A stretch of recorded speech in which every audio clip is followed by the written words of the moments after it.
Why is it that Hammersmith Fulham don't take hospitality? Is that from lobbyists? What's the reason behind that? Well, we took the view that there's no such thing as a free lunch. And actually, that was a fairly considered view when you look at the way the system works, because when I was the leader of the opposition, which was 2006 to 2014, we obviously scrutinised a lot what the Conservative administration of Hammersmith Fulham was doing. And one of the things they weren't doing was building any affordable housing whatsoever. Indeed, they had an ideological position against affordable housing. And every single planning meeting, they would say they checked the viability reports, which are something we should talk about, and no possibility of ever doing affordable housing. Now, that period, shortly afterwards, from 2008 to 2016, was the biggest property boom in post-war British history. Just owning land in that part of London would make you rich, just sitting on it.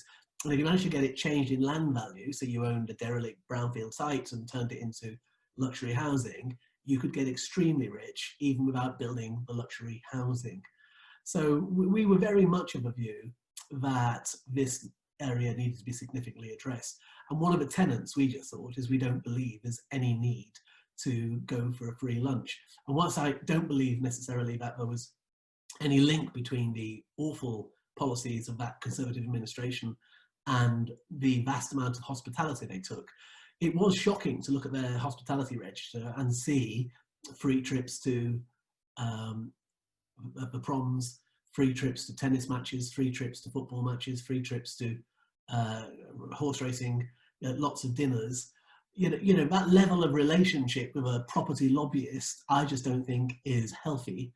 I don't see any purpose for it.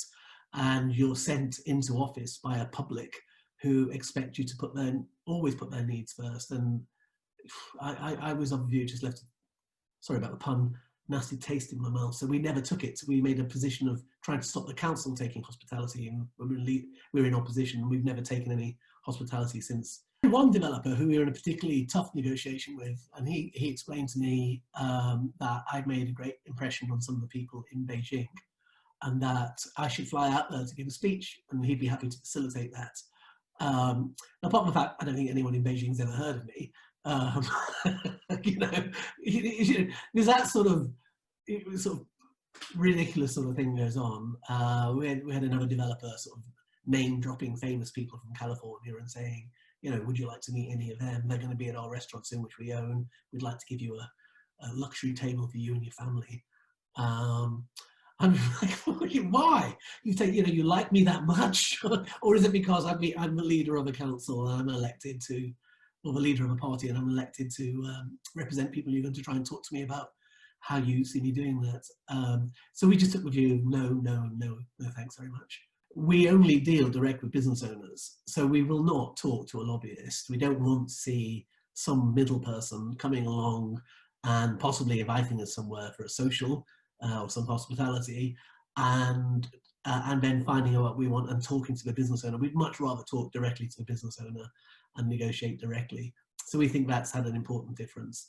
I think the second thing is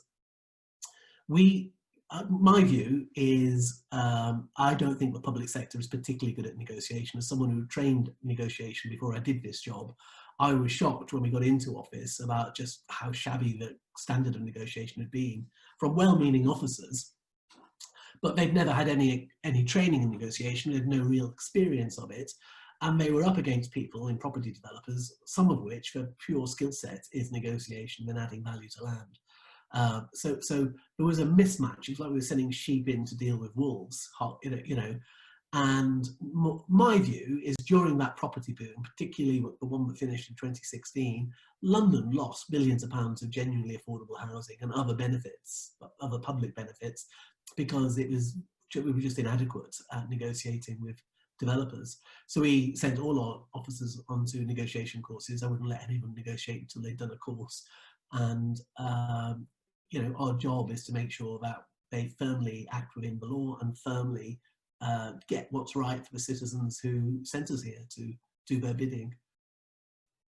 If you were reading a book on negotiation, it'd say, what are the key factors? Well, there's the deadlines you're working to, there's the inherent balance of power that's within the relationship of people you're negotiating against. And then part of it is the information you've got on each other that allows you to understand their needs, wants, fears, hopes, everything else. So it's a bit like bridge, a bit like chess, a bit like poker. There's a specific way of negotiating. And actually, you do not want to be sitting with a middle person telling them all, giving away your position while knowing very little about the developer you're actually negotiating against. So I don't think it's a good idea to get close to developers. The Earl's Court was a sort of industrial site. It was a brilliant site. It essentially was a fundamental part of the economy for that part of West London. And it got bought by a company who demolished it without any ability to ever do anything with it, really. They weren't developers. They'd never really developed much previously. But they were very keen to get extra planning permission to build luxury houses on it. And they went and saw the Conservative administration, who offered them to council estates, the West Kensington estate, the Gibbs Green estates, and then sold them to them for 105 million quid. So what you had were these two large council estates, a huge piece of land on part of what was Europe's most expensive land development site. Now, at the time, once they got planning permission in 2012, the land value went to £12.05 billion.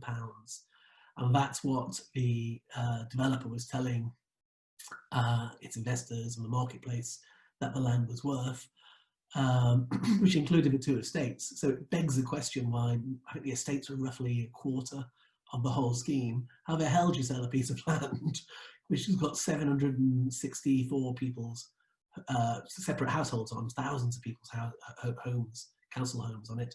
How do you sell that for such a knockdown price, let alone how do you morally sell people's homes without their permission? So we came into office saying we'd try and get them back. It was tough.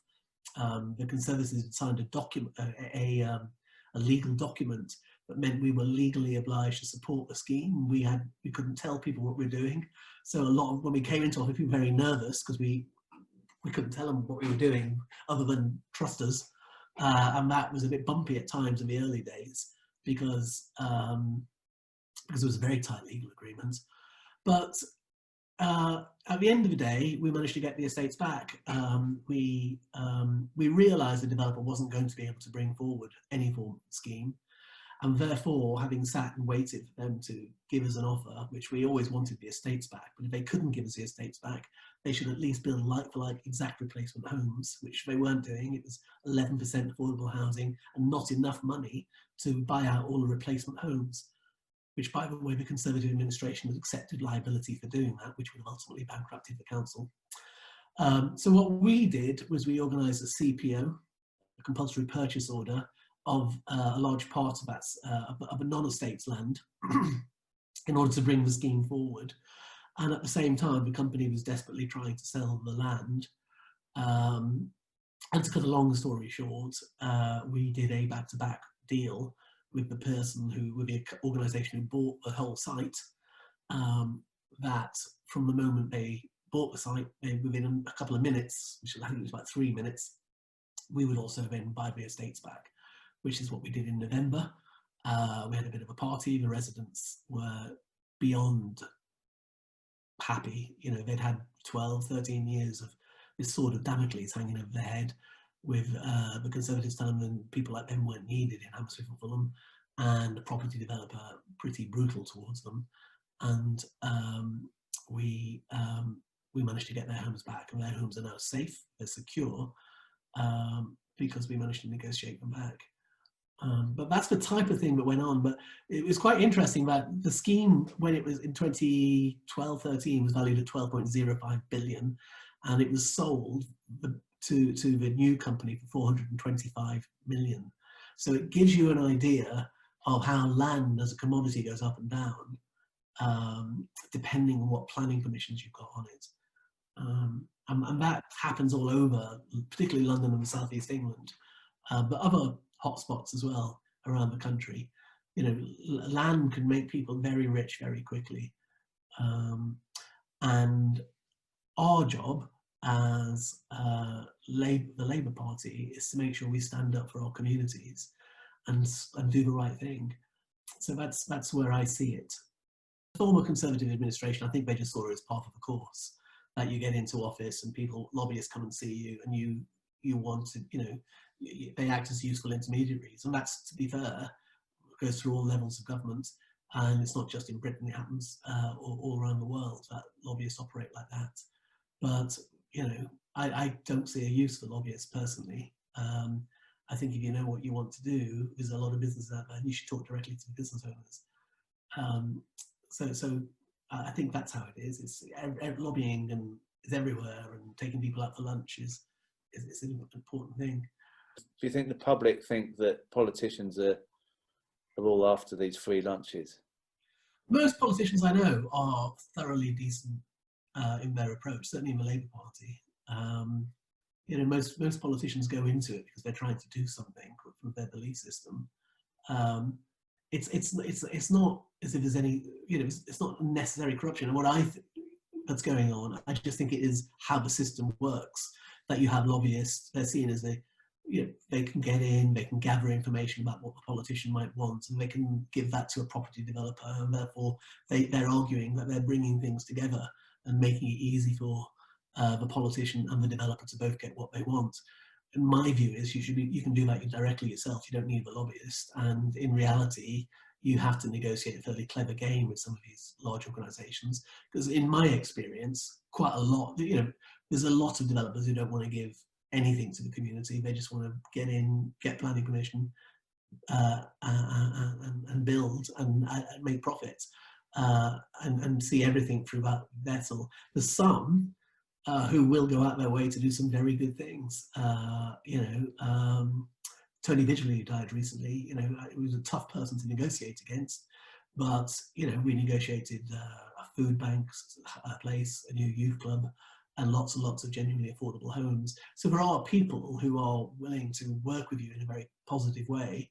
And then the third category is property speculators who look like developers. They buy the land, they maybe get an amazing architect, they maybe get fantastic planning consultants to argue their case, but they have no intention of building it themselves, and they just want to get the planning permission through in order to enhance the land value in order to sell it on. And there's an awful lot of speculators who realise they don't even have to build anything, it's just getting the planning permission. And those people can be, a blight on a city. How much money has Hammersmith Fulham Council made since you made this policy of not having free lunches? It's 685 million roughly, which we've put to good use. As I always point out to the developers, it's not like the money's going to me. I'm on £38,000 a year, but the money, I don't get a bonus, but the people who get the bonus are the residents I represent. And so far we've used that money to build the largest number of genuinely affordable homes in a decade, the largest number of law enforcement officers on the streets, free breakfast for all school children, new youth clubs, new food banks, and many other social good, which I think will be an important stalwart in protecting people and improving lives of the residents I represent. And I think the Conservatives got way less than that. I think they got, when they were in office for 8 years, I think they got about 20 million or something like that. So there's a huge difference about the way we've approached it. And the best bit was when we won control of the council, there were 7 deals that had began to go through the planning process under the Conservatives, which we renegotiated, and we got 52.25 million extra in our first 4 months. So by the time we got to the budget meeting, we were able to explain to the Conservatives that because people voted Labour, the residents of that borough had something like £290,000 extra coming into the borough each and every day we've been in office to that point. So I think, the more people who know that councils can make the difference, the more people will, I think, be fairly shocked by those type of numbers. But don't tell Robert Jenrick, because he is very much on the side of the developers from what I can see. And his new law is shocking. It will just take councils largely out of the planning process. And I think, he seems to be out of his depth to be coming forward with such short-sighted ideas.